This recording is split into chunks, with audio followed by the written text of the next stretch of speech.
Bébé de métal. Moi, j'ai pas de voice. Ah ouais, on va parler de The Devil's Cord. J'ai hâte. J'ai bien aimé cet épisode, moi. Moi aussi, malgré Score. 2-3 trucs qui m'ont. Ah ouais, Ouais, il y a toujours des choses à redire, bien sûr. Mais là, pour le moment. J'étais Bah. plus effectivement, Bon, j'étais bah, plus satisfait de Ne, The dis- ne, Devil's dis- Cord. ah, tiens, ne disons rien, sinon Oui, on oui, n'aura je plus suis rien tout à à- dire. Alors, Exactement. sinon, en attendant, Ouais. Emilien, 21 ans, actuellement candidat au jeu Les 12 coups de midi diffusé sur TF1, est devenu le plus grand champion de l'histoire des jeux télé en France. Bah, il y en a Ouais. un tous les jours, des plus grands champions. Bientôt, ça sera étoile, je vous le dis, moi. Oui, parce qu'il va Depuis faire ce- question pour un champion. Ah, Question. oui, j'ai vu ça. Depuis ce jeudi, sa cagnotte s'élève à 1 39 071 €. Ça fait une petite différence par rapport au week-end aux vacances à Vichy que j'ai gagné. Tout le monde me prend sa place. Toi, T'y t'as allais gagné un week-end, C'est bon, c'est à lancé. Vichy. J'ai gagné Ouais. une semaine de vacances à Vichy. Ouais. Ouais. Trop cool. Maréchal. Nous Bah, voilà. en fait, c'est parce que t'as joué sur France 2 aussi. Hein. Ou c'est Oh, sur putain. Sam 12. Oh, le fil rouge, c'est toi qui joues au jeu de télé. Et j'ai gagné aussi un week-end dans un hôtel où je voulais en France, en fait. Oui, ça au moins tu l'as utilisé. Ça, je l'ai utilisé parce que du coup, Parce j'ai que passé Vichy, avec. Bon, le maréchal il est bien sympa, mais bon. Ça, du coup, je l'ai utilisé parce que du coup, j'ai passé un week-end à Bordeaux avec Thibaut, un pote à moi. Bon, les amis, on enchaîne pour pas finir trop Ouais. tard. Ouais. Bon, Hop, et bah, moi, je vais lancer le moi, record. c'est lancé de mon côté. Le record est lancé. J'espère qu'on va le rattraper. C'est ça. Je vous partage. C'est parti. Et puis 3, 2, 1 générique.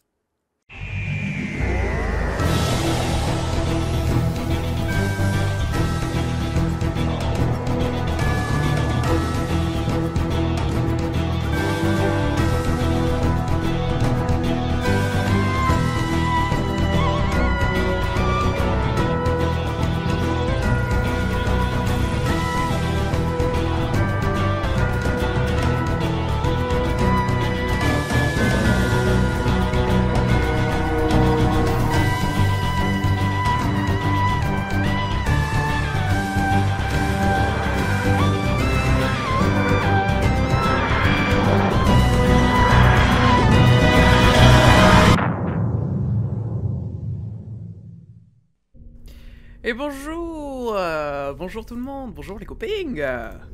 Bonjour à tous. Moi je suis désolé mais ce petit générique un peu rétro, un peu film de 96 avec le 8ème Docteur, ça me met bien. On parle bah, pas écoute, assez de ce téléfilm. On parle pas assez de... Je suis en train de bander, moi, écoute. Vas-y, mets la cam. Bon bah bonjour les amis, C'est uniquement pour mon OnlyFans. je suis le OnlyFan de Léo, ton pote sympa. Bien Bon. sûr, bien sûr. Bonjour les amis, bonjour tout le monde, bienvenue désormais dans le Tardis. On est là, on est bien.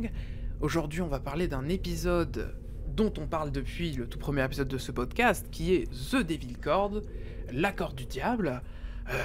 Écoutez, et si on commencerait pas par un petit résumé, hein, pour se mettre dans l'épisode là. Ah bah oui, allons-y. Ah, c'est moi qui le fais. Oh là là. Et oui, allons-y. Allons-y, Alonso. Donc, on va parler aujourd'hui en effet de L'accord du diable de Devil's Cord, un épisode écrit par Russell T. Davies et réalisé par Benjamin Chesel. Situation. Nous sommes en 1925. Un professeur de piano, Timothy Drake, donne un cours à un jeune étudiant, Henry Harbinger. Pour rendre les choses plus excitantes, il lui parle de l'accord du diable. Un accord qui est supposé attirer le malin. Il le joue. Le piano se ferme violemment et on entend 4 coups. Non, c'était pas encore ce bon vieux Wilfrid Noble qui revient de la chasse au top. C'est Maestro. Ah, le vieux de. Et voici la vie. Oui, c'est Maestro. Yael sort du piano, il tue Henri, qui est son fils, et Yael nous dit qu'elle se nourrit des chansons non inventées. Yael prend celle du professeur, ce qui a comme effet secondaire de tuer aussi, et Yael commence à jouer les premières notes du générique de la série. Le générique se termine dans le jukebox du Tardis avec Ruby et le docteur. Ruby lui demande d'aller voir les Beatles lors de l'enregistrement de leur premier album. ni l'une ni deux, ils revêtent immédiatement leurs plus beaux atours 60s et sortent du TARDIS, direction Abbey Road. Ils s'introduisent de manière excessivement facile, je trouve, dans les studios d'enregistrement, et là, c'est la déconvenue. La chanson que les Beatles enregistrent est nulle, celle de Cilla Black aussi, et l'orchestre ne sait pas jouer. Ruby et le docteur vont alors à la cantoche des studios, et ils comprennent bien vite que toute la musique du monde a disparu, ce qui modifie le destin de toute l'humanité. Ils discutent chacun de leur côté avec Paul McCartney et John Lennon, qui sont à deux doigts d'abandonner cet art de la musique qui est vu comme dégradant. Paul McCartney confie au docteur cependant qu'il rêve parfois d'une série d'accords précise. Et il se met à la chanter, cette série d'accords. Et là, c'est la catastrophe. Le reflet de Maestro commence à apparaître partout, dans tous les reflets, sur toutes les surfaces métalliques, sur les cuillères, tout, partout. Le docteur décide alors de mettre un piano sur le toit du studio. Il s'ensuit alors une séquence nostalgie sur le toit, où il explique à Ruby qu'il a une petite fille, Suzanne, avec qui il vivait, il y a longtemps, dans une décharge. C'était la belle époque, la décharge. Hein. Puis, pour faire revenir la musique, Ruby joue un air de sa composition au piano. Et, bien malgré elle, elle convoque Maestro, qui sort du piano en riant comme dans The Giggle. Notre duo Gallifréo-londonien fuit et se cache dans une cave. Maestro les recherche avec son diapason avant qu'une femme se mette à jouer du piano chez elle. Ce qui va signer son arrêt de mort par bouffage de chansons non inventées. Le docteur comprend alors que Maestro fait partie du Panthéon, qui elle vole la musique pour détruire le monde. Et il emmène Ruby en juin 2024 pour qu'elle voie que cette menace est réelle. Et en effet, Londres est dévastée quand ils atterrissent. Il neige sur Londres. Maestro apparaît devant eux et les plonge dans le noir. Yael explique qu'elle est l'enfant du fabricant de jouets. Yael est donc l'essence de la musique elle-même et la contrôle. Yael se nourrit des chants qui n'existent pas pour devenir de plus en plus forte et voler la musique des planètes. Le docteur, avec son gros cerveau, il capte un truc. Si Maestro est apparu grâce à un accord, un autre accord va pouvoir la bannir de ce monde. C'est donc le retour en panique, direction 1963, pour chercher cet accord, l'accord du bannissement. Ruby se fait capturer par Maestro, et au moment de se faire assassiner par Maestro, son corps se met à chanter. Maestro dit qu'elle a une chanson au fond d'elle. Il neige dans le studio d'Abbey Road. Maestro dit que sa chanson est plus forte que celle de l'ancien. On sait pas qui c'est, mais on devrait le savoir d'ici la fin de la saison, j'imagine. Ruby est libéré. Le docteur se jette sur le piano des Beatles car lui seul peut renvoyer Maestro d'où qu'elle vient. C'est l'heure du duel musical. Le docteur et Ruby versus Maestro. Le violon de Maestro finit par exploser. Dès lors, le docteur cherche et trouve toutes les notes de l'accord du bannissement car il a vécu des émotions et il sait ce que c'est réellement les émotions de la vraie vie ou un truc dans le genre. Enfin, j'ai dit toutes les notes, mais toutes sauf une. Car il en manque une. Il en manque une. Et Maestro, du coup, retrouve toute sa force et enferme le docteur dans un tambour. Et Ruby, elle, se fait coffrer dans un violoncelle. Heureusement que John Lennon passait par là. Bah alors. Parce que, admettez-le, vous aussi, vous aviez oublié que c'était un épisode sur les Beatles jusqu'à ce moment-là. Il joue, sans doute un peu par hasard, les notes du bannissement. McCartney débarque et joue la fin de l'accord car c'était cet accord-là qu'il avait vu dans son rêve. Maestro est capturé et a le temps de crier que celui qui attend est bientôt là.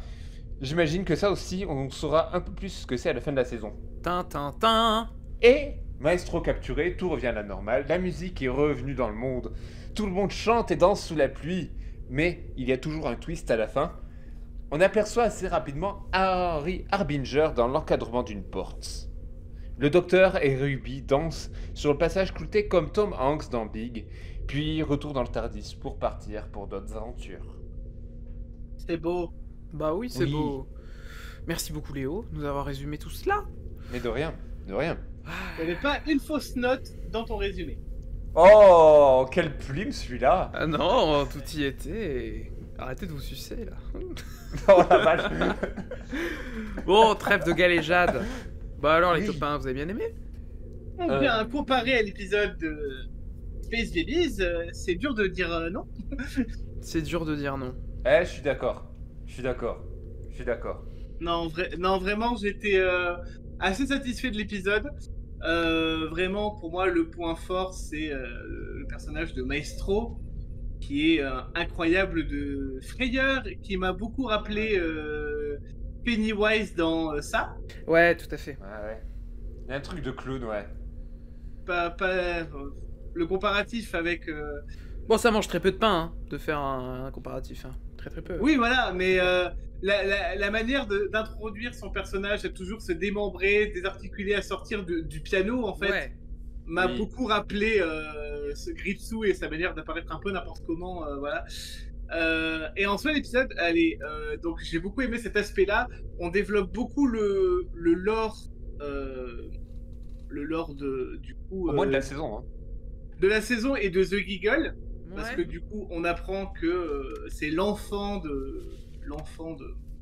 du fabricant de jouets Fabricant de jouets. C'est ça. qui avait dit que ses légions étaient en chemin. Donc on a au moins Maestro. Exactement. On aura probablement les autres qui viennent en suivant. Peut-être que Mais, Maestro reviendra. Bon, on Ce l'espère. serait, Je pense- bah, on espère. quand même, la réapparition de Harbinger à la fin le laisse supposer, hein. Ouais. Mais non, pour moi, c'était un bon épisode. Je suis peut-être moins fan de l'exécution sur la fin et de l'utilisation des Beatles, en fait. Et oui, Ouais. oui. C'est vrai. Et comme je le disais, il y a beaucoup de choses à dire. Mais si je reste sur l'aspect global de l'épisode, ouais, j'ai beaucoup aimé cet épisode. Je vois ce que tu veux dire, Nico. Je partage à peu près tout ce que tu viens de dire. Mais je crois que dans le Tardis, là, il y a quelqu'un qui attendait beaucoup cet épisode, qui vient de nous en parler pendant quelques minutes, qui l'attendait Oui. depuis un moment, et apparemment qu'il y a beaucoup de choses à dire. Alors, Léo. Oui, moi, c'est... Dès qu'on a vu dans la communication, dans le teasing de la BBC ou de Disney+, qu'il y avait les Beatles dans cet épisode, moi, j'étais déjà parti. T'étais comme un ouf. J'étais comme un gueudin, comme disent les jeunes d'aujourd'hui. Est-ce que c'est Jones de dire Jones? Mais je ne fais que poser la question. Je pose la Le fait que question. tu poses la question dit beaucoup de choses. Donc moi, il faut le savoir, je suis un grand fan des Beatles. Vraiment, j'ai écouté tous leurs albums. Vas-y, cite-moi 5 chansons. Let It Be, Get Back, Hey Jude, Ouais. I Won't Hold Your Hand Ouais. et Twist and Shout. Blackbird. Bravo, Yellow Blackbird, Submarine. Her Majesty. C'est bon. Yesterday, ça She compte came pas. in through the bathroom window. C'est bien, je te donne le cookie du meilleur fan des Beatles. C'est Ah, être fan. Donc voilà, moi ça faisait. Enfin, j'ai écouté tous leurs albums. J'ai lu des biographies de John Lennon, de Paul McCartney. Enfin bref, j'aime vraiment beaucoup. Ouais. Et donc je m'étais vraiment fait tout un monde. Et au début, j'étais assez déçu de cet épisode parce que on les voit pas, quoi. Bah, c'est pas un épisode sur les Beatles, quoi. Bah ouais, mais ça nous a été survendu, je pense, par la C'est ça. communication en fait Ouais. autour de cet épisode. Moi, j'appelle ça l'effet The Amazing Spider-Man 2. Quand on te survend quelque chose et que tu le vois, et bah t'es un peu déçu. Alors que si Voilà. on te donne que très peu de choses et que tu vois le film ou cet épisode, alors que c'est un très très bon épisode, exactement comme The Amazing Spider-Man 2, hein, qui est un de mes films Spider-Man préférés, bah au final, on n'est pas autant déçu, tu vois, si on fait pas une Bah oui. pub aussi pourrie. Bah en vrai, moi du coup j'étais parti dans un délire où je m'attendais vraiment à ce qu'ils deviennent des compagnons le temps d'un épisode du Docteur. Mais Je complètement. m'attendais déjà aussi vu à ça. Bah oui, on a déjà vu des personnages historiques qui accompagnaient le Docteur. On a vu oui, Winston Charles Churchill Dickens, par le passé, Winston Churchill, Dickens, Nicolas etc. Tesla. Nicolas Tesla, etc. très bon épisode, notamment. Nicolas la- Tesla, il y a c'est- pas très longtemps. Ouais, Et ouais. même Cléopâtre. Mais oui, Cléopâtre. Cléopâtre, un petit... Non, c'est une Cléopâtre du futur. Non, c'est la vraie Cléopâtre. C'est la vraie Cléopâtre. Mais elle va dans le futur pour voir des dinosaures Oui, dans l'espace. c'est la vraie Cléopâtre qui va voir des dinosaures dans l'espace. Ok, bah je m'en souvenais pas de ça. Bref. Et au final, on se retrouve avec un épisode où il y a une scène où les Beatles discutent vraiment. Ouais. Et une scène à la fin où il y a où il y a McCartney, Lennon, Ringo Starr et George Harrison. Ils font de la figuration, littéralement. Pauvre Ringo. Comme quoi, Bah oui. il y a des choses qui changent pas. Hein. Ouais. Bah oui. Ben, bref, du coup, en le voyant, j'étais assez déçu sur ce C'est ça. plan-là. Mais en le revoyant et du coup en m'attendant à ça, en fait, l'épisode est super en vrai. Bah oui, c'est un très très bon épisode. Pourquoi? Parce que comme tu l'as dit, Nico, Maestro fait du Maestro. C'est incroyable. Ce personnage est juste incroyable. Moi, en tant que personne non-binaire, voir un personnage non-binaire aussi fort dans ma série préférée, ça m'a fait énormément de bien. Il n'y avait pas de personnage non-binaire déjà dans Doctor Who avant? Ou je me pose la question. Bien sûr que si, mais je trouve que c'est... Là, ça a envoyé du lourd, quoi, si tu veux. Là, Parce que, déjà, de base, le Docteur est déjà un personnage un peu non-binaire. C'est un personnage ah voilà, c'était fluide, ça. donc est forcément C'était ça. non-binaire. On a eu d'autres incarnations queer ou trans dans la série qui Ouais. étaient très très bien amenées.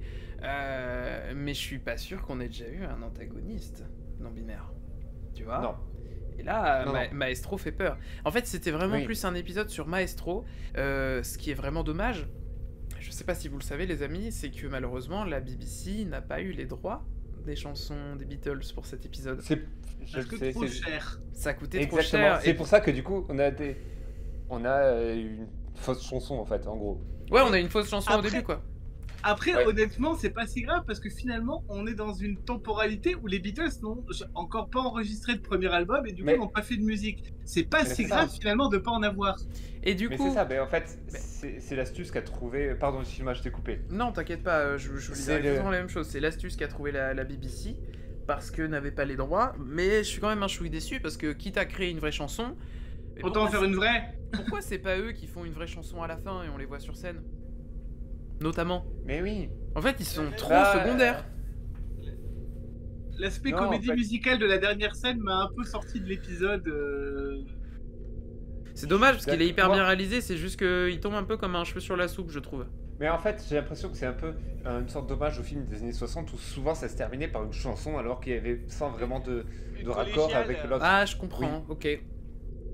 Mais et moi j'étais un peu rebuté par ça au début. Bon, en fait, la chanson est trop cool en vrai. Ah ouais. La chanson Puis- est cool, mais en fait, elle tombe vraiment n'importe comment. Mais après, je pense que c'est un problème de l'épisode en lui-même. Il y a plein de problèmes de montage au niveau des scènes. Vas-y. J'ai l'impression qu'il manque des choses. Ouais, Qu'est-ce qui manquerait? Et je pense qu'il y a des interactions entre personnages qui doivent manquer parce que je trouvais que ça s'enchaînait en dehors des. En fait, dès qu'il n'y a plus la présence de Maestro, ouais, on s'emmerde. Bah, notamment, Non. le Non, docteur ça et m'emmerde Ruby pas. arrivent. Le docteur et Ruby arrivent. Le docteur et Ruby se rendent compte que la musique est toute pourrie. Oui. Euh, C'était tellement drôle, ça, vraiment la chanson des Beatles. C'était très très drôle. J'ai un chien, il s'appelle Fred. Du coup, le docteur et Ruby décident d'aller à la cafétéria où se retrouvent les jeunes les plus branchés des 60s, les Beatles, évidemment. Donc, une discussion très intéressante avec et John Lennon et Paul McCartney. Mais tout de suite après, Ouais. ils décident d'aller sur le toit et de jouer du piano. Pourquoi il n'y a pas eu une enquête un peu plus C'est vrai. approfondie? Normalement, dans des épisodes historiques, on accompagne les personnes historiques, je sais pas, chez eux, on enquête, on passe un peu plus de temps dans cette époque, Ouais. tu vois. On court, on se repose, notamment un épisode historique que j'aime bien, qui est l'épisode introducteur du Captain Jack Harkness. C'est du coup, comment il s'appelle? The Doctor Dances, le Docteur danse. Oui, celui qui se passe. The Empty Child de Dr. The Dancy. Empty Child. Et du coup, c'est un épisode historique, mais pas avec un personnage historique, c'est plutôt un épisode historique sur une période. Donc, Ouais. le Londres de la Seconde Guerre mondiale qui se fait bombarder toutes les 2 nuits. Où on suit des enfants et une tante de substitution qui essaye de les protéger. On passe un peu de temps avec elle, on discute beaucoup avec les enfants, avec elle-même. J'ai oublié son nom, je suis désolé. En fait, on prend le temps, Oui, oui. on se pose à certains moments, on rencontre un nouveau personnage. Là, j'ai l'impression que le docteur et Ruby ont pas rencontré vraiment de nouveaux personnages, à part Maestro. Bah, ils ont parlé vite fait à John Lennon et Paul McCartney et c'est tout quoi. C'est tout. Et je sais qu'il y a des scènes qui ont été coupées parce que j'ai entendu dire que l'actrice qui joue Cilla Black Ouais. avait beaucoup plus de scènes en fait Ah. et qu'elles ont été coupées, qu'elle était vraiment dégoûtée de ça. J'ai pas son nom, l'actrice. Oh, c'est dommage, parce que notamment Cilla Black, moi, c'est une artiste que je connais pas. Moi non Et plus. bah, tu vois, alors que c'est sûrement quelqu'un de très connu et de très talentueuse. Mais... C'est peut-être quelqu'un de connu au Royaume-Uni, mais... Oui, après, peut-être, sinon, je sais mais pas. même si c'est quelqu'un de connu au Royaume-Uni, bah, si les Beatles ont le droit à leur discussion avec le Dr. et Ruby, pourquoi Cilla Black ne l'a pas eu aussi, tu vois? Pourquoi le Dr. et Ruby s'attarde que sur John Lennon et Paul McCartney? Les Beatles, c'est pas que John Lennon et Paul McCartney, quand même. Non, déjà, comme j'ai dit, Ringo et George Harrison disent pas un mot dans l'épisode. Enfin, Bah si, ils ouais. chantent, mais ils font les chœurs, quoi. Bah, même pas, Mais, Ringo, il est à la batterie. Oh, Ah non, c'est George Harrison à la batterie? non, c'est Ringo à la batterie. Non, c'est Ringo à la batterie, mais il fait même pas les chœurs, tu vois. On n'entend pas sa voix. Oh, c'est possible. Enfin, bref, c'est un détail. Voilà, un point de détail. Mais, arrête-toi tout de suite avec tes... Je vote à gauche. C'est parce Ah, qu'on ok. a parlé, c'est parce qu'on a parlé de Churchill, Voilà, Ah, des oui, Daleks et de la Seconde Guerre mondiale. excusez-moi. c'était ça. D'ailleurs, moi, j'y pense, là, tu viens d'évoquer les Daleks. Mais là, du coup, ce sera très probablement une saison sans Daleks, sans Cyberman. Ça fait tellement du bien. Mais oui, on n'est pas obligé d'avoir des Daleks et des Cyberman, putain. On sait qu'ils reviendront, de toute façon. Mais oui. Eh, je- C'est le marronnier préféré de Jean-Pierre Pernaut, c'est les Daleks et les Eh, Cybermen. c'est vrai qu'en y réfléchissant, est-ce qu'on a déjà eu des saisons Dalek et Cyberman Free? Non, parce que... En tout cas, Dalek Free, non, parce que... Bah si, saison 6, y a pas de Dalek. Il y a toujours une mention des Daleks où ils apparaissent. Ils apparaissent toujours sur un plan ou un truc comme ça. Ah oui, Parce que- bon, un petit clin d'œil. Parce que, en fait, je sais pas si c'est toujours le cas, mais la BBC n'avait pas les droits des Daleks. Les droits étaient en fait au créateur des Daleks. Et en fait, pour renouveler leurs droits d'exploitation, en fait, ou pour renouveler en fait leur possibilité de les exploiter légalement, ils devaient les foutre au moins une fois par saison. Ah, c'est pour ça qu'en saison 5, on les voit 2 fois, en saison 6 une fois, en saison 7 une fois, mais très peu. Ah ouais, il Exactement. fallait vraiment garder les droits sur les Daleks, quoi. Je sais pas si c'est toujours le cas, ça. Eh, venez, on peut faire sans les Daleks, hein. Ben en vrai, les Daleks, ils sont déjà un peu apparus parce que, je m'en suis souvenu pas plus tard que tout à l'heure, ils sont déjà réapparus dans cette nouvelle ère Russell T. Davies 2, Ouais, mais c'était un mini-épisode. dans un mini-épisode qui s'appelle... Qui était J'ai plus oublié le parodique qu'autre chose. Oui, c'était Oui. Children in Need. Pour le Ouais. Children in Need, oui, exactement. C'est Children. pas le titre de l'épisode, mais... Ouais, et on rencontre Davros. On rencontre Davros et son assistant, joué par Mawan Rizwan. Tout à fait. Bon bah, n'hésitez pas, petit conseil, à aller sur la chaîne YouTube britannique de Doctor Who. BBC Doctor Who. BBC Doctor Who, parce que c'est vrai que par moment, entre chaque saison, bah, c'est possible qu'il y ait un petit mini-épisode qui pop. Et ces mini-épisodes n'existent absolument pas en français, et absolument pas sur les DVD Blu-ray français. Non, Donc, Non, non. voilà. Il y a mais celui-là est très drôle en plus. Celui-là est très drôle, notamment. Mais comme la plupart des mini-épisodes, ils servent pas à grand-chose dans l'histoire principale. Sauf, Ah non, non, non, je le là, dirai non. toujours, The Night of the Doctor. Qu'est-ce que ça fout en mini-épisode et pourquoi c'est pas l'intro de The Day of the Doctor? Mais bon... Ça Ah aurait ouais. été incroyable. Mais bien sûr, Ah oui. tu fais une intro de 10 minutes où on voit le 8ème Docteur qui se régénère en 9ème et à la fin de l'épisode... qui se régénère du coup en War Doctor, et à la fin de l'épisode, le War Doctor qui se régénère en 9ème. Ah oui. J'avais que 13 ans, mais... J'étais en émoi. Hein. Bah, oh, les émois, on va pas connaître les émois que t'as eu à 13 ans. Hein. Laissez-moi Ah, chanter. danser. Allez, le titre de l'épisode, les émois danser. Laissez-moi danser. Allez, mais ouais, revenons à cet épisode. Revenons à cet Moi, épisode. Pour moi, vraiment, enfin, le point fort de cet épisode, c'est, vous l'avez déjà dit, c'est C'est Maestro, c'est Jinx Monsoon hein, qui le joue. Excusez-moi, mais j'ai vraiment eu les poils. Mhm. Déjà, lorsque Maestro est arrivé, ça faisait très très peur. Maestro a buté... C'est arrivé incroyable. C'est Son arrivé- introduction est incroyable. est incroyable. Moi, cette j'aime beaucoup scène cette scène d'intro. pré-générique est folle. Et surtout, Maestro qui regarde la cam et qui commence à jouer le générique au piano. Oh mon dieu! Ah oui. Alors, honnêtement, la transition était smooth. J'aurais juste aimé qu'ils assument et qu'ils finissent intégralement le générique au piano. En vrai, ça aurait été trop bien. Moi, j'étais un poil déçu. Bah encore, je sais pas si c'est la communication de la BBC ou, mais je savais qu'il y avait une version spéciale du générique pour cet épisode-là. Bah, Et donc moi je m'attendais aussi à ce que ce soit tout le long, tout le générique qui était changé, ou même que les visuels aient changé, tu vois. Mais là, Bah, je vous ça n'a pas avoue été le que- cas, c'est dommage, mais bon. moi, je fais vraiment une barrière anti-spoil, c'est-à-dire que je ne regarde absolument pas les bandes annonces ou quoi. Je ne vais checker les infos sur les épisodes qu'une fois que je les ai vus. Et comme je n'avais pas d'infos sur cet épisode, j'ai juste été alpagué comme il fallait, quoi. Ah oui, oui. Mhm. Ah oui, mais voilà. Voilà. Ça arrive souvent. Quoique la BBC s'est calmée là-dessus, à nous sur-hyper quand même. Oui. Ah oui, les Doctor Who confidentiels, Ils on sont en a bien eu. calmés. Parce ouais, mais on se souvient des bandes annonces aussi par le passé qui spoilaient l'épisode d'après. Mais oui, à la fin de l'épisode qu'on venait de voir, et du coup on courait vers sa télécommande pour faire non, je change, je mets France O. Tandis que Rip là, France O. Petit ange. ouais, petit ange parti trop tôt.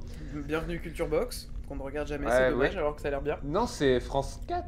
Ah, c'est France. Putain, c'était le canal de France. Oh oui. C'est compliqué. C'est compliqué, c'est comme les droits sur les Daleks. Bah du coup, Mais, ouais. Maestro, alors, excusez-moi, mais un charisme, Ah, mais Jinx Monsoon Un est charisme. incroyable, hein. un maquillage et un costume. Oh une... Les costumes. Des C'est costumes. vrai, des costumes. T'as raison, c'est Bah vrai oui, que c'est pas- quand on arrive en 2000, combien 24 du coup. Bah, c'est en 2024, oui. C'est en 2024 que le docteur et Ruby veulent aller voir si c'est vraiment passé quelque chose et s'ils ont vraiment fait une connerie. C'est vrai, je crois que Maestro est habillé différemment. Oui. Oui, oui. Mais il y a la 3 tenues. 3 tenues, c'est vrai. 3 tenues. Il y a la première tenue où on le voit avec le motif piano. Ouais. Il y a la deuxième tenue qui est donc cette robe immense violette. Ouais. Et la tenue à la fin, du combat de fin. Et la tenue est une espèce de tenue de Monsieur Loyal qui rappelle un peu la tenue de du fabricant de jouets pendant quand il danse sur les Spice Girls. On peut le dire, là, le Panthéon de la disgrâce est là. Un Panthéon, ça commence à 2. Et Panthéon que du coup a rencontré Sarah Jane. Oui, avec quel personnage déjà? Le Trickster. Le Trickster, c'est vrai. Et le Trickster, du coup, c'était le chaos par... Alors ça, je sais plus, j'ai un trou. Parce que le fabricant de jouets, c'est le chaos par le jeu. Maestro, c'est le chaos par la musique. Trickster, c'est pas le mensonge ou Le chaos... Oh, c'était Loki. tout est chaos. À côté. Ou cet épisode est musical. Génération Ah oui. désenchantée. Ah oui. Bisous, Mylène. Maestro. Incroyable tenue. C'est vraiment un personnage drague sans faire du drague. Vous voyez ce que je veux dire? Oui. C'est naturellement un perso drague.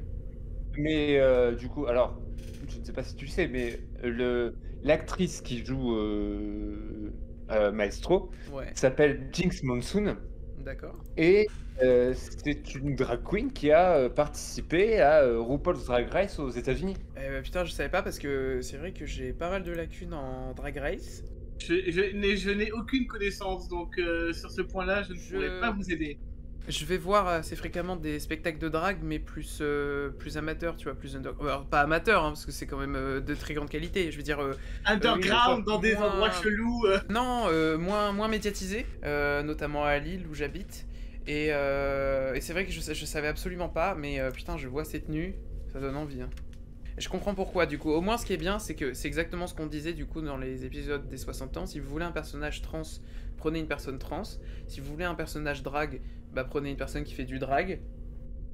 Voilà. Si on veut des bébés dans des poussettes, prenez des bébés dans des poussettes. Il y avait vraiment des bébés dans des poussettes, mais bon, on le répète, il faut des bébés télépathes. Hein. Voilà. Exact. Mais vous comprenez pourquoi j'aime Doctor Who? Ben voilà. On veut de la représentation. On veut de la représentation queer et non-binaire. Je vois... Enfin, c'est pas en France qu'on va voir ça, quoi.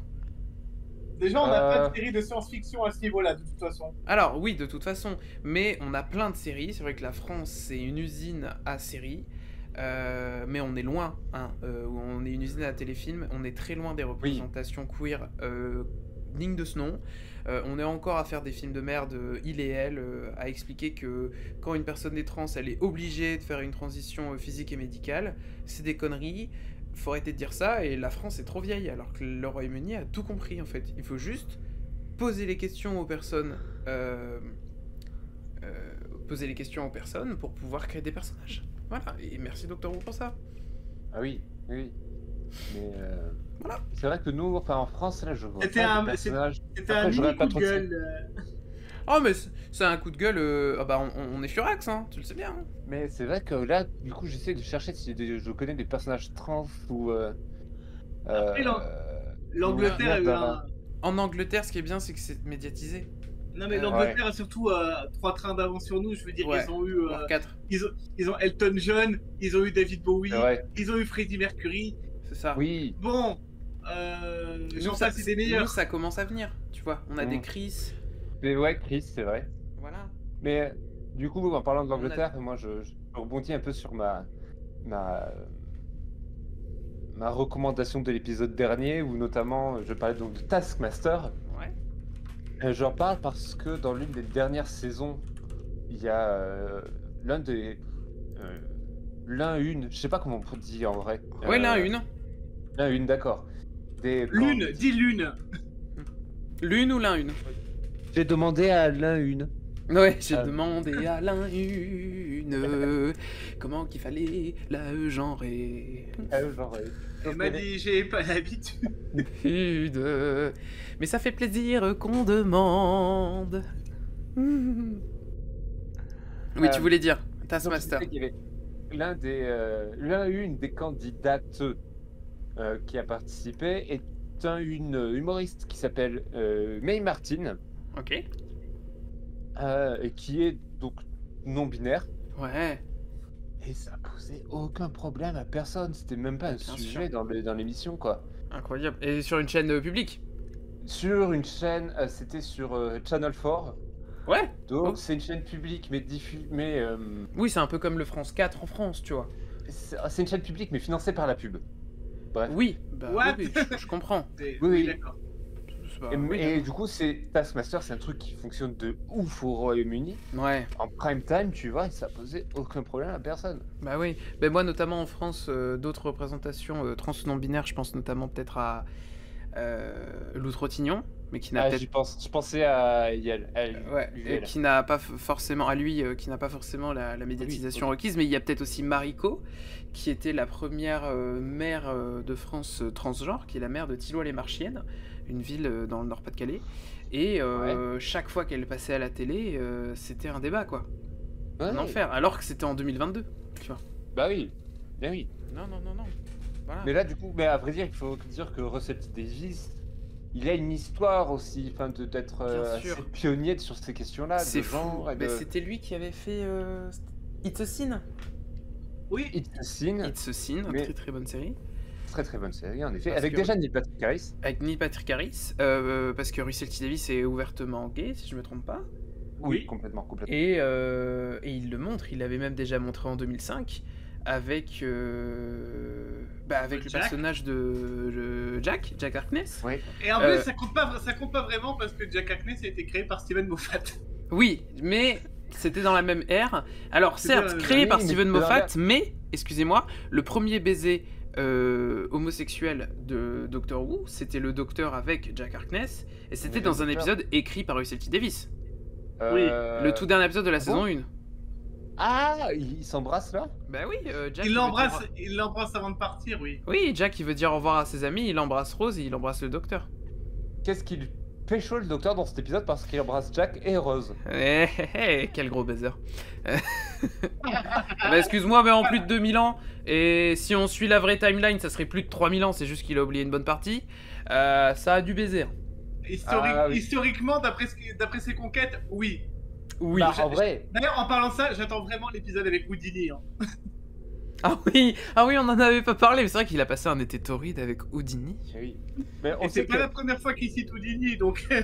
C'est vrai. c'est vrai, c'est déjà cité plusieurs fois Houdini, mais on sait que il a fait. Enfin, le docteur, il a une petite fille, donc il a fait l'amour au moins une fois, on le sait. Au moins une fois. D'ailleurs, on rigole, mais je crois que c'est la première fois dans la nouvelle ère qu'on parle vraiment de Suzanne. Ouais. Et Ouais. C'est vrai que. Non, on l'avait déjà parlé une fois, dans La fille du Oui. docteur, saison 4. Mais je crois qu'on la cite pas, genre c'est la première fois qu'il dit vraiment le prénom Ah, de il dit Suzanne. Suzanne. C'est vrai que Ah ouais lorsqu'il a sa fille, bon, qui deviendra son épouse, Jenny. et Ouais, sa belle-fille. Ta et bon, belle-fille. euh, et Ouais. alors- et oui, alors parce son que père, ça, son père, c'est sa précédente incarnation. parce que du Wibbly coup, wobbly timey wimey. c'est ça. Exactement. Donc Jenny, dans l'épisode La fille du docteur, qui est du coup un clone du docteur, mais qui se fait plutôt passer pour sa fille, est jouée par, à l'époque, Georgia Moffett, désormais Georgia Tennant, parce que elle aurait rencontré son mari, David Tennant, qui jouait le docteur à l'époque, sur ce tournage. Par la suite, ça a fait des petits bébés et c'est une très belle histoire d'amour. Mais ce qu'il faut savoir en plus, c'est qu'elle-même est la fille d'un acteur du Docteur qui était Peter Davison, le 5e Docteur. Et comme on le dit à chaque fois, les réunions de famille doivent être bien sympas. Peter Exactement. Davison, qui était le docteur préféré de David Tennant. Tout à fait. Et Et est apparu dans un mini-épisode Mini-épisode. Time Crash. Time Crash. Et D'ailleurs aussi, attends, je voulais juste finir un petit truc sur la famille Tennant, une famille que j'adore et que je cite à chaque fois parce que c'est une famille qui supporte énormément les droits des personnes trans, qui se battent pour ça. on les embrasse. Et on les embrasse, voilà. En Bisous- cette bisous, presque Georgia et journée de la lutte contre l'homophobie, la transphobie et la biphobie, qui est la aujourd'hui le LGBT-phobie, l'intersexophobie. 10 Voilà. et- Le 17 mai, jour où nous enregistrons cet épisode. Tout à fait. Bravo vous les êtes, lesbiennes. vous êtes légitimes et on vous aime. Tu voulais dire Léo? Je voulais dire quelque chose. On disait que David Tennant avait rencontré donc Georgia Moffett sur le tournage de Doctor Who. Sachez également que lors de l'épisode de la saison 2 avec la Madame de la Pompadour, Oui, René de Poisson. Renette Poisson, David Tennant Poisson. est également sorti avec l'actrice qui jouait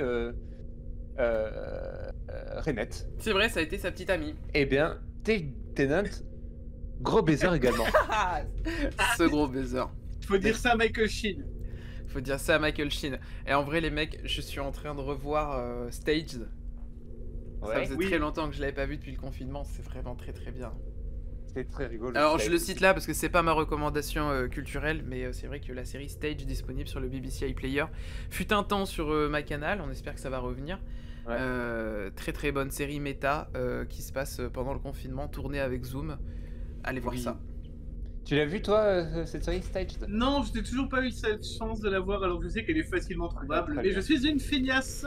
Oui, Tout simplement. Très bien. fais-toi plaisir. Chaque épisode dure 20 minutes. C'est de l'humour british comme on aime, avec Oui. David Tennant et Michael Sheen qui jouent leur propre personnage. C'est ça, hein. Ouais. Et on voit du coup notamment Georgia Moffett, Georgia Tennant maintenant. On voit un petit peu les enfants de Georgia Tennant et Oui, David notamment Tennant. Ty, leur enfant qui est maintenant actrice, je crois. Oui, puis il a joué dans le spin-off de Game of Thrones. Mais oui, c'est vrai qu'il y avait Ty Tennant dans House of the Dragon. Alors, ce n'est pas ma recommandation culturelle, mais allez voir House of the Dragon sur OCS, qui était plutôt pas mal. La saison 2 arrive bientôt. Bref, Voilà, voilà. revenons. Ouais, à bref, nos- bah à nos- voilà. En vrai, les amis, j'ai passé un très bon moment. Le seul truc, comme on le disait, c'est que malheureusement, c'est pas un épisode sur les Beatles. C'est pour ça que j'espère qu'ils pourront revenir un jour. Ah oui. Parce que ça a été vendu comme un épisode sur les Beatles, sauf que ça ne l'était pas. C'est un Mais non. épisode sur la musique disparaît, un nouvel Sur antagoniste. Maestro. Ouais, un nouvel antagoniste hyper badass arrive et c'est Maestro et le docteur a hyper peur. Ah oui. Ouais. Mais Mais alors, bon, vas-y. non, mais j'allais poser une question, mais si c'est sur le même thème, c'est que pour moi, on parle de. Tout à l'heure, on a parlé du Ruby et de Ruby et. Ah, de Ruby et le docteur. Ouais. Non, pardon, Et, c'est Chantal, mais Oui, Ouais, voilà, c'est- oui, pardon. Chantal Sunday. Tout à fait. On va l'appeler Chantal Sundance pour cet épisode d'ailleurs.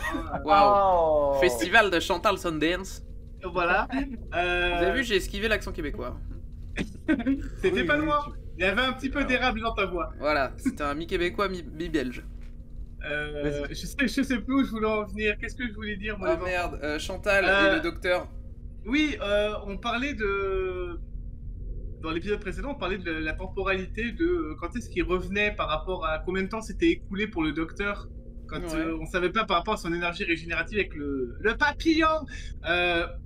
Oui. Bah, là, du coup, on apprend qu'apparemment, il s'est quand même passé 6 mois entre Ah, c'est vrai que tu le dis. l'épisode de Noël et là, parce que quand tu lui demandes en quelle date on est avant qu'il revienne dans l'espèce de futur post, il n'y a plus de musique, il dit juin, juillet.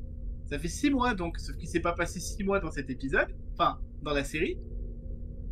Mais Probablement Je au pense grand que bonheur c'est de juste Big parce que le Finish. docteur voulait aller vérifier, non? Mais parce qu'il lui demande à quelle date il est actuellement pour elle, et elle dit juin, juillet. Sauf que la dernière fois qu'on est parti, c'était encore Noël, quoi. Ah, ça fait déjà 6 mois C'est qu'ils vrai. voyagent ensemble. C'était ça. Ah, Ah, j'avais parce pas que j'avais vu une vidéo de la Pepperpot Team où en effet il disait que il y avait 6 mois d'écart, mais je n'avais pas compris quand. Mais oui, c'était là. Ouais. Bon, du coup, Big Finish, ils vont se laver les mains parce que du coup, il y a un gros trou béant scénaristiquement en mode ouais, on va caler plein de trucs au milieu. Ils vont pouvoir aller à Barcelone. Mais ça veut dire que en effet, donc, ouais, le Docteur et Ruby ont vécu d'autres aventures, quoi. Ouais. Et en fait, l'épisode est tellement concentré sur Maestro que j'ai l'impression que ça arrive vachement tôt dans la série. Genre, c'est que le deuxième épisode et déjà on te fout Maestro qui est un gros antagoniste. Ben en vrai, Il y je a que pense que 8 c'est épisodes. oui, c'est Ouais. ça, c'est dû à On aura moins au de nombre fillers. d'épisodes réduit. Ouais. Où en effet, enfin, on a que 8 épisodes alors qu'avant on en avait 10, 12 quoi. On en avait eu 15 hein, des fois. Ouais. Donc Et, forcément, il faut que les enjeux arrivent plus tôt, les enjeux globaux de la saison quoi. C'est ça. Bah après pourquoi pas parce que ça veut dire que Doctor Who se modernise de plus en plus. Hein. À Oui. sa naissance, il y avait entre 10 et 25 épisodes découpés en 4 fois 20 minutes. Et c'était très lent, très C'était très lent, il y avait beaucoup de fillers. Oui. Pour arriver année, bah, du coup ère du 7e ou 8e Docteur où c'était déjà un peu plus court mais on restait sur des épisodes de 20 minutes. C'était 20 Mm. fois 17-18. On a essayé un téléfilm, ça a pas marché, bon bah tant pis. On a eu la Non. typique série année 2000 avec les 15 épisodes. On a eu de la chance, Ouais. c'est pas les États-Unis, il y en a pas 22. Parce qu'il y en aurait eu des fillers. Ensuite, ça s'est écourté. Hein, avec Capaldi, on est passé à 12, 13. Ouais. Tu vois, ça rétrécissait déjà. L'ère Whittaker avec Chris Chibnall. 10 saison 10 au 11, début. 10 saison 12 et 6 finalement pour la saison 13. 6 plus 3 épisodes spéciaux. Hein. Pour la défense c'est vrai. pour la défense de la saison de 6 épisodes, il y a eu le Covid. Bien sûr, non, on leur en veut pas. Mais c'est pour Oui. dire qu'à chaque fois, Doctor Who se renouvelle. Et pas toujours Ah oui. à faire des épisodes découpés en serial de fois 20 minutes, tu vois. Non, non, non. Mais en vrai, enfin, ils en étaient même rendus à un moment, il y avait tellement d'épisodes qu'ils étaient obligés de faire des tournages en même temps que donc du coup on se retrouvait avec des épisodes sans le docteur. C'est quand même dommage quoi. Ah oui, c'est vrai, les Doctor Light, c'est ça. Les Doctor Light Ah bah oui. parce qu'on n'a pas le budget. Ah oui, Exactement. mais... Cela dit- bon, cela dit, ça a c'était donné- des bons épisodes, hein, excusez-moi. Bon, Love and Sorbanov, Monsters. C'était quoi? Tu penses à quoi? rien, comment il il s'appelle n'existe non, non. pas. Si, comment il s'appelle en français Je ne sais pas entendu. comment il s'appelle. Ah punaise. Mais dis-le en anglais. Love and Monsters. Ouais, Love and Monsters avec Lab Sorbanov. Ah oui, Oui. mais là, on a carrément pas le Docteur. Bah après, on a eu des Blink. Ouais, mais Blink, Blink. incroyable. Bon, c'était Linda. Linda, c'était nul en saison Linda, 2. voilà, c'est Ah ça. voilà, Linda. On a eu Blink en saison 3 qui était incroyable. Saison 4, Ouais. on en a eu 2 parce que du coup ils se sont dit eh venez, au lieu d'avoir ni Docteur ni son compagnon, on va les séparer. Donc on a avec Donna Oui. le choix de Donna qui est un très bon épisode. Midnight, Et on a incroyable. Midnight évidemment qui est fou. Et après je crois pas qu'on en ait re-eu à partir de la saison 5. Non, je crois pas. Non hein, Non, il y en a. Après, saison 5, changement de. Bah, du coup, on a eu le changement de showrunner, donc. Ouais, Et une augmentation du budget à cause de l'international. Donc, déjà à l'époque, il y avait moins de raisons de faire des épisodes. oui, ça aurait été que scénaristique. Mais là, comme il Ouais. y en a pas qui me viennent à l'esprit, non. Il Il y, a eu il y a eu des épisodes compagnons free, comme par exemple la tournée d'adieu, fin de saison 6, quand Ouais. le docteur sait qu'il va mourir. Mais au final, il y a quand même un compagnon, parce qu'il y a Craig, tu vois, qui revient et ça Oui. fait plaisir, tu vois. Craig Owens. Et j'y pense, oui, voilà, c'est ça, qu'il y avait le premier épisode avec Craig aussi. Ouais, c'est un peu un compagnon free, il n'y avait pas Amy, c'est vrai. Mais est-ce qu'on avait Non, il y Amy avait toute pas Amy. seule? Si, elle était bloquée dans le Tardis. Oui, mais est-ce qu'on avait un épisode où Amy était seule? Non. Pas dans Non, mes souvenirs, je non. pense pas. Non. Peut-être que ce sera un peu ça sur le prochain épisode, justement. Ouais, t'as raison. Ouais. Mais alors du coup, alors, du coup, je vais poser la question, mais je pense que je pense que vous n'aurez pas la réponse. Est-ce que vous avez repéré Susan Twist dans cet épisode? Oh Oui. merde. J'ai repéré Susan Twist. Oh non, Alors. je suis une piètre personne. C'est la cantinière. C'est la cantinière, exactement. Le docteur se plaint du prix du thé. Je crois que c'est ça. Ok. Du Ouais. repas. Non, c'est le, Et- c'est le thé, c'est le thé. Et c'est Susan Twist qui lui répond, en effet. Mais qu'est-ce qu'elle fait-il là donc? Par Et on où? sait pas. C'est pas Mais qui ça, c'est. mais ça tombe bien que Susan Twist soit là, vu la scène de fin. Parce qu'il y a toujours une Susan Twist à la fin. En vrai, je pense que il y a forcément un jeu de mots avec ça. C'est sûr. Bien sûr. Mais C'est sûr. le dernier truc que je voulais En ajouter, par- moi.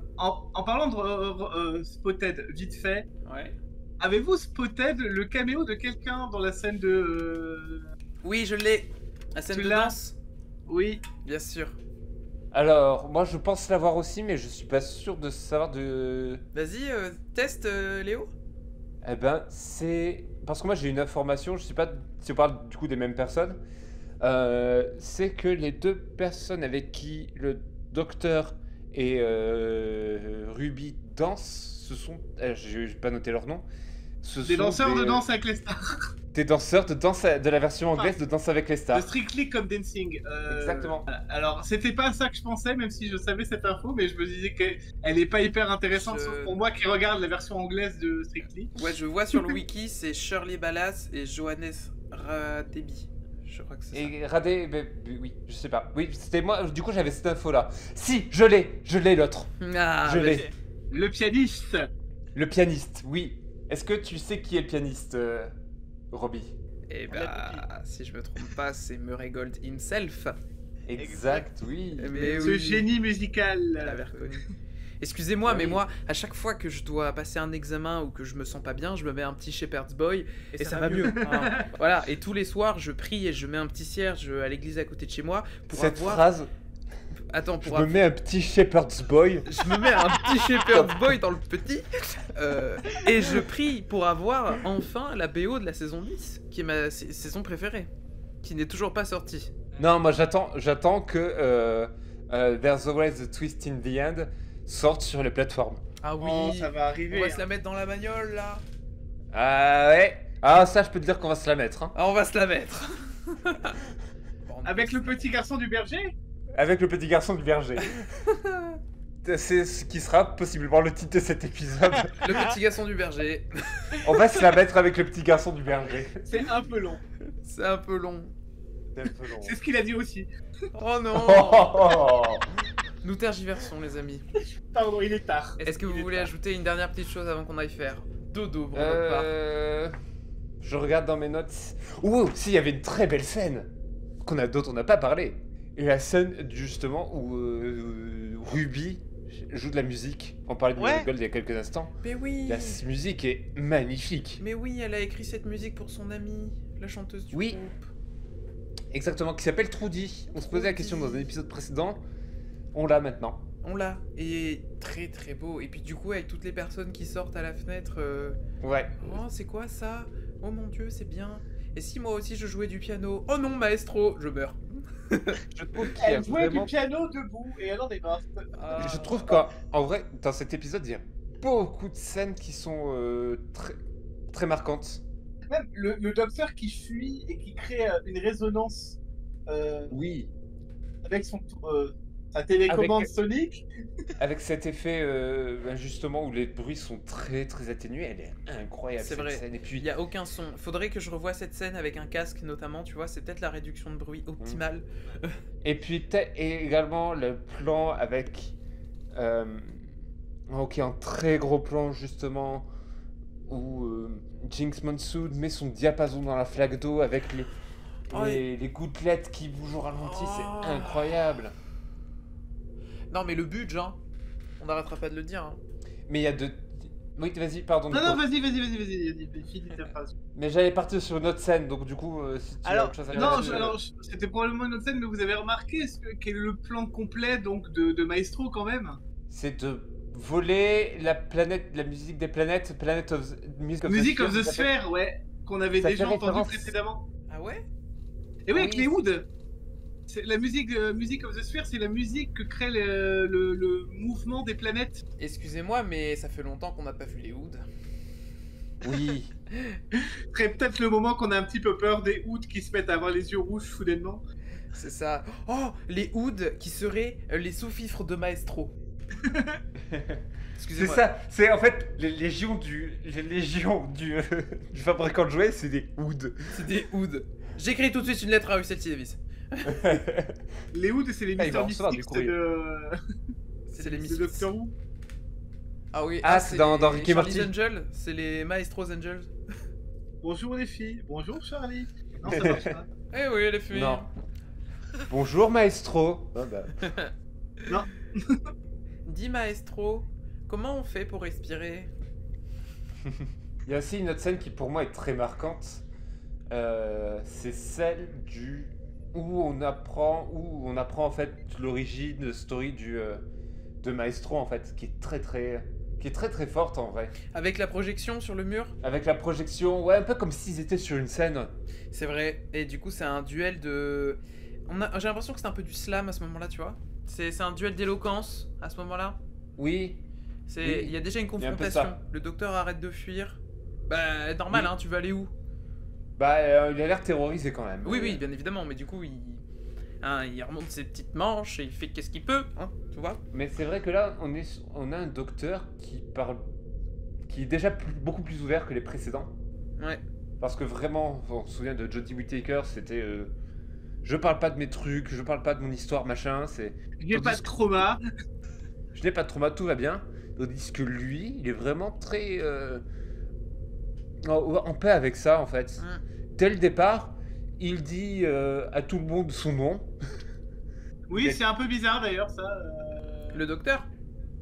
À la fin, oui, à la fin de Space Babies, il donne son nom.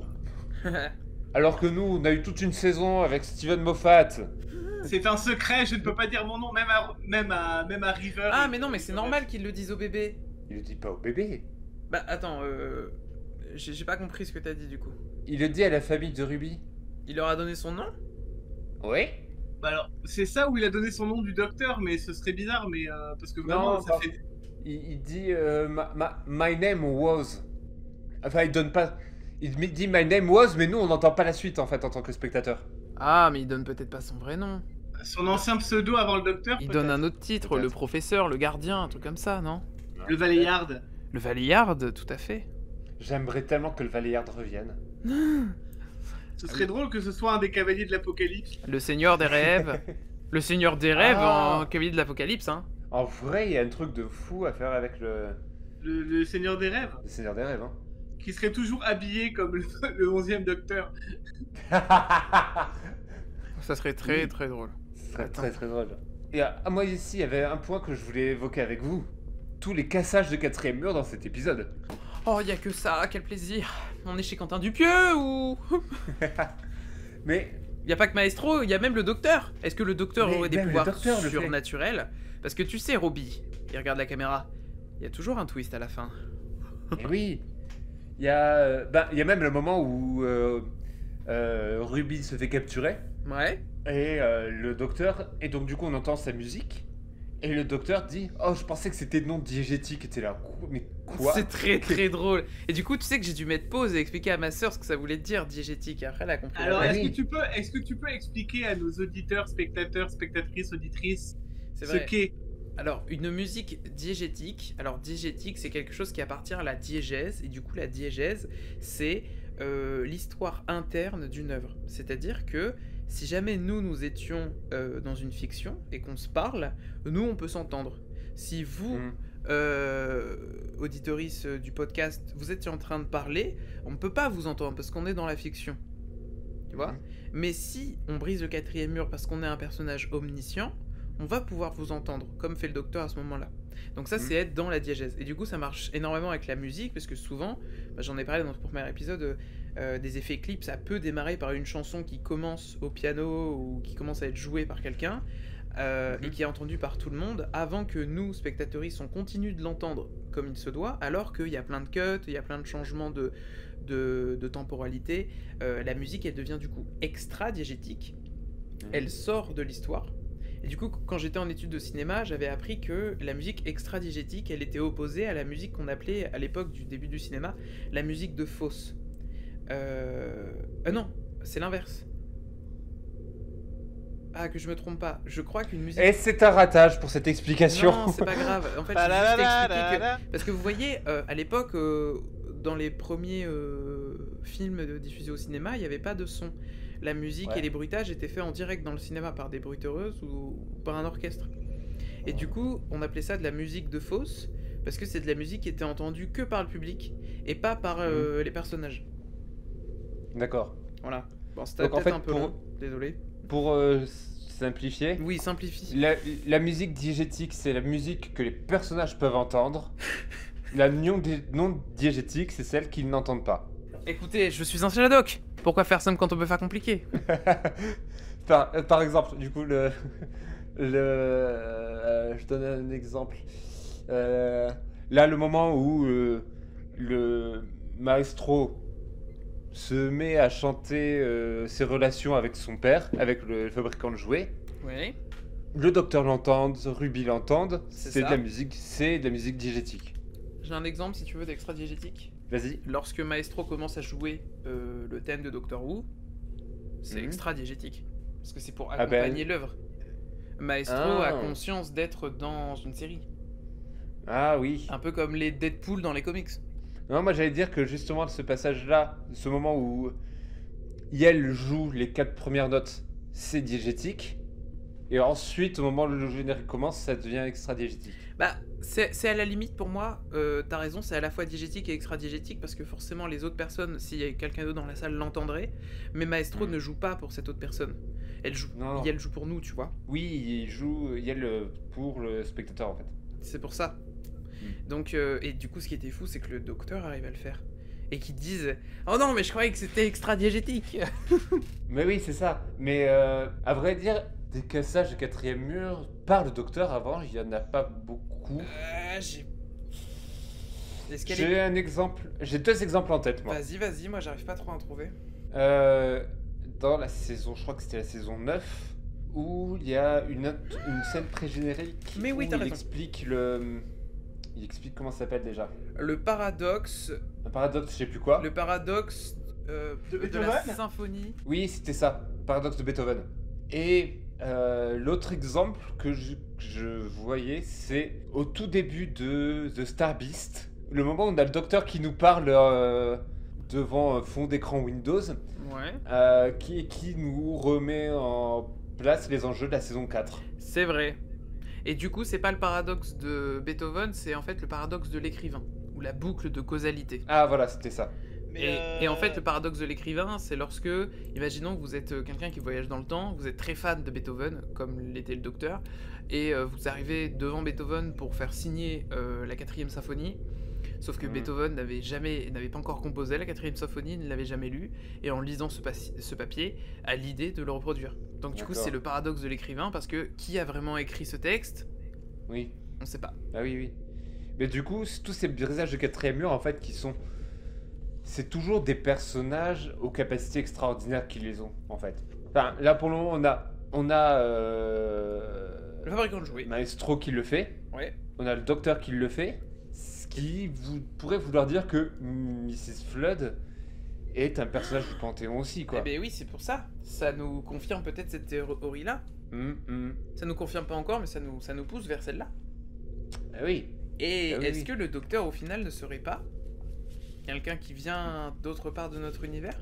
Est-ce que le docteur, à la base, ne serait pas du Panthéon de la disgrâce? On ne sait pas encore. Parce qu'on sait très bien que c'est un orphelin. Est-ce que le Panthéon de la disgrâce, c'est un univers parallèle? Ça c'est une question à poser, parce que est-ce que c'est un univers pas parallèle, ou est-ce que c'est c'est les confins de l'univers? Normalement c'est des entités un peu vraiment genre cosmiques, limite surnaturelles, je crois, donc... Parce que dans The Timeless Children, c'est expliqué que il a été trouvé, enfin Yal a été trouvé en dessous d'une espèce de fracture de l'espace-temps, je sais pas quoi, et que donc il viendrait possiblement d'un autre univers. C'est ça. Et donc du coup, quand on dit un univers parallèle, est-ce que c'est un univers parallèle parce que il y a un multivers, ou est-ce que c'est un univers parallèle parce que aux confins de notre univers, est-ce qu'il y a d'autres univers, tu vois? Oui. Mais dans le même espace-temps. C'est juste que c'est trop loin pour qu'on puisse avoir des informations de ces endroits-là, pour qu'on puisse interagir, pour qu'on puisse y aller. Et c'est pour ça que le docteur et Donna y étaient dans Wild Blue Yonder. Enfin, aux confins de l'univers en français Oui, d'ailleurs. Et donc en invoquant une superstition, le docteur a peut-être fait venir des entités surnaturelles. C'est ça. D'ailleurs, ce moment-là fait écho à ce que dit le Maestro. Ouais. Parce que il dit que son père a été piégé par du sel déposé par un seigneur du temps. C'est ça. Il dit ça aussi. Mmh. Donc est-ce que ça annonce des choses pour la suite? Est-ce qu'il faut remettre du sel sur le sol? Peut-être. Ou de la sauce au poivre, je ne sais pas. Je ne sais pas. De la sauce Biggie algérienne? Qu'est-ce que vous préférez? La sauce de luxe. De la sauce Bigali? Bon. La sauce Bigali. Le jus de mythos.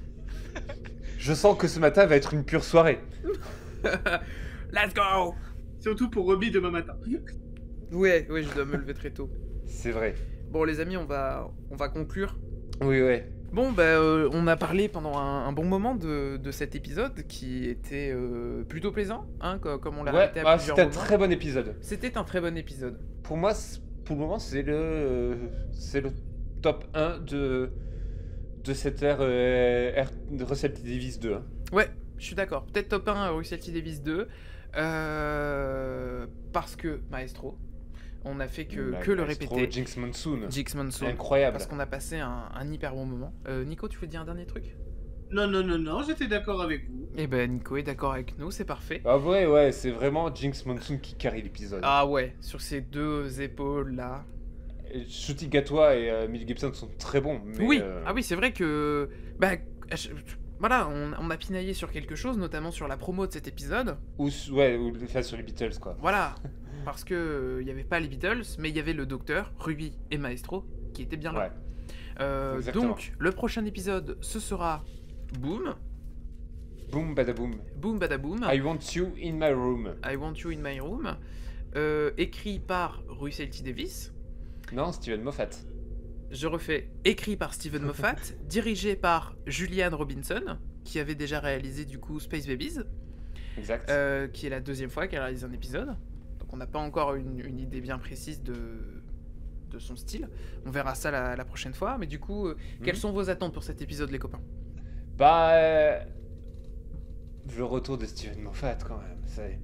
Steven Moffat, pour ceux qui ne suivent pas, c'est Doctor Who des saisons 5 à 10 tout à fait incluses, donc des airs Matt Smith et Peter Capaldi. Tout à fait. C'est Sherlock. Mais oui, c'est Sherlock. C'est Sherlock, c'est Dracula, mais bon, ça on oublie. C'est Dracula. C'est Tintin et le secret de la licorne.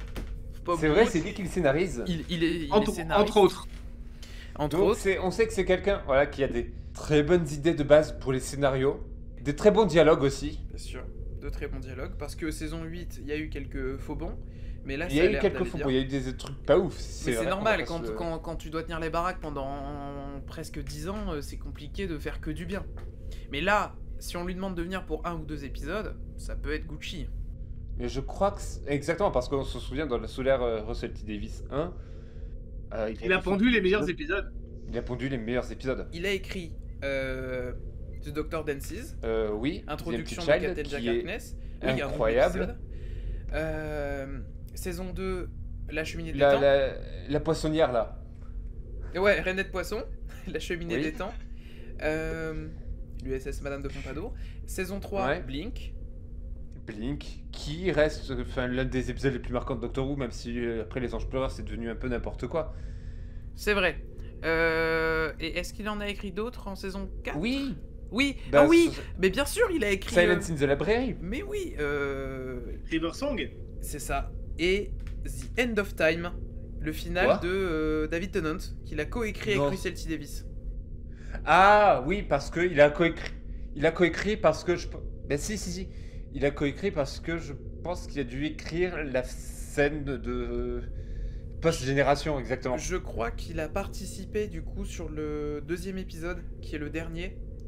Il a écrit c'est cette ça. scène-là, en plus d'aider Russell T Davies pour prendre la main, tu vois, c'est un peu ça.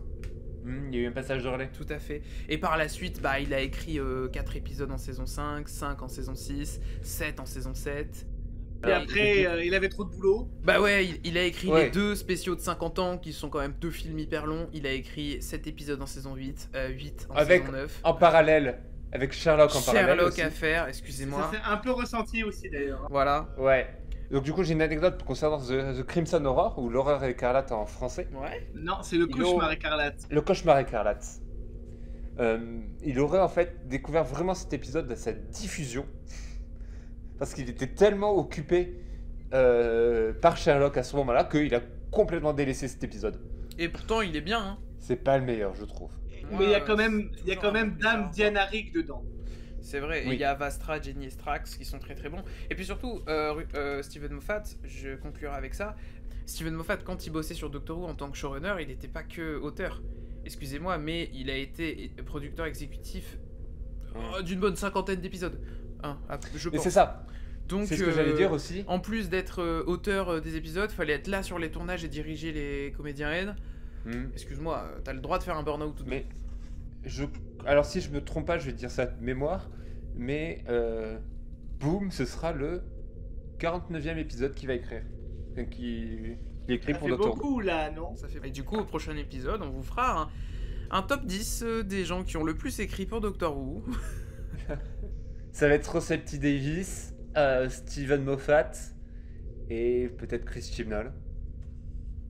Alors, je pense que dans l'ancienne ère Doctor Who, il y a eu pas mal d'auteurs à mon avis. Ah oui, non, moi je comptais que la nouvelle Who en fait. Ah oui, bah dans la nouvelle Who, C'est c'est sûr. ces trois-là, mais forcément, ils étaient à la tête de la série. Bah oui, forcément.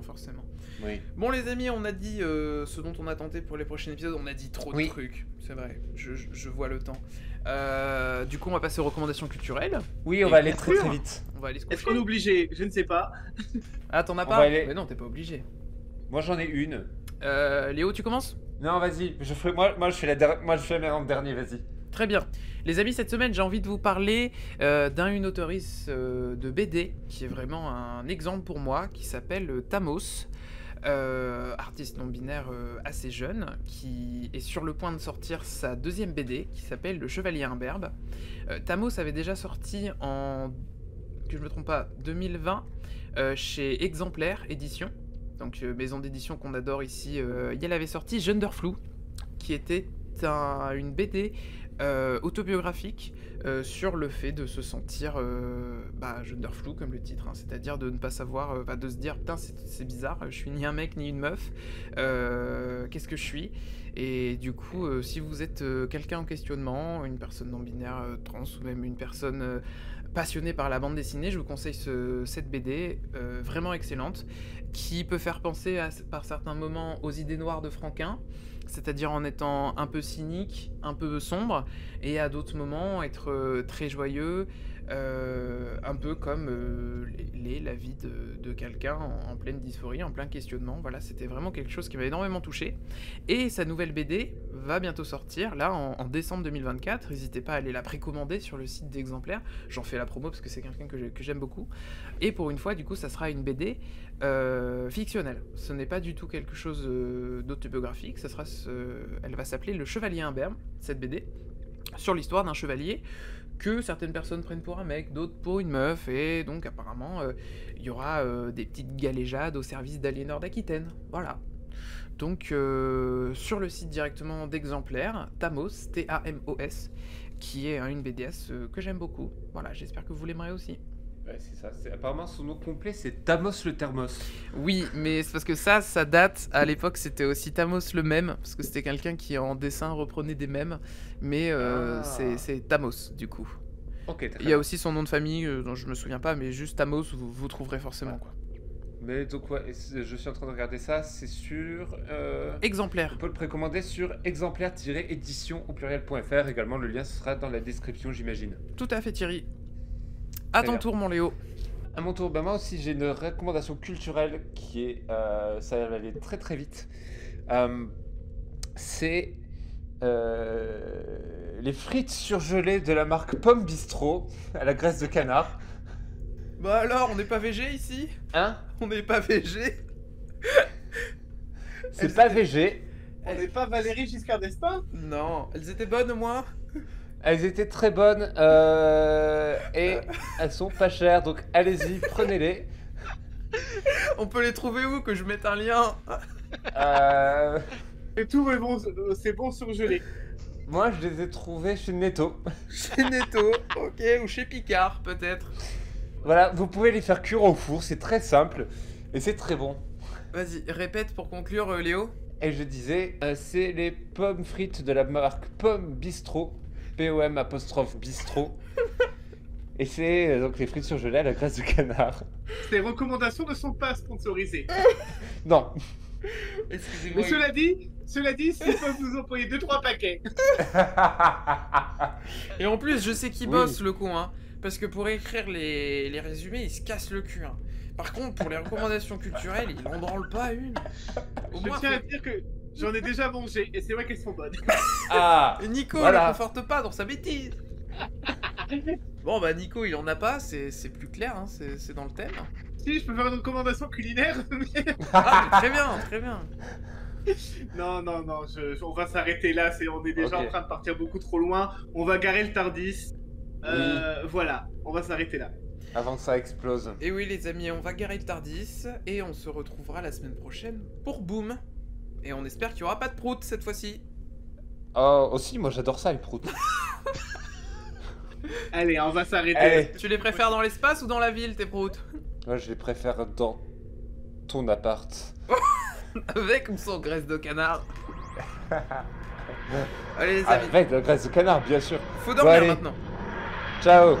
Allez, ciao ciao, bisous, à la prochaine. Boom, boom, boom. I want you in my room. Let's the night together. Ah, En Ça suffit, XMR. stop. allez. La canne de bière. Ah. C'était trop drôle la fin, bravo.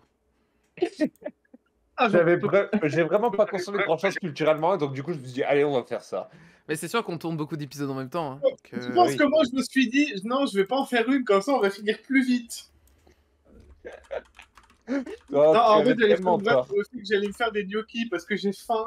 Et pas Oui, manger. bah, ouais, manger mais moi, non faut plus. que je dorme, il faut que je publie les épisodes. Ah, quelle torture. Ouais. Allez, ça Alors. se porte. Allez.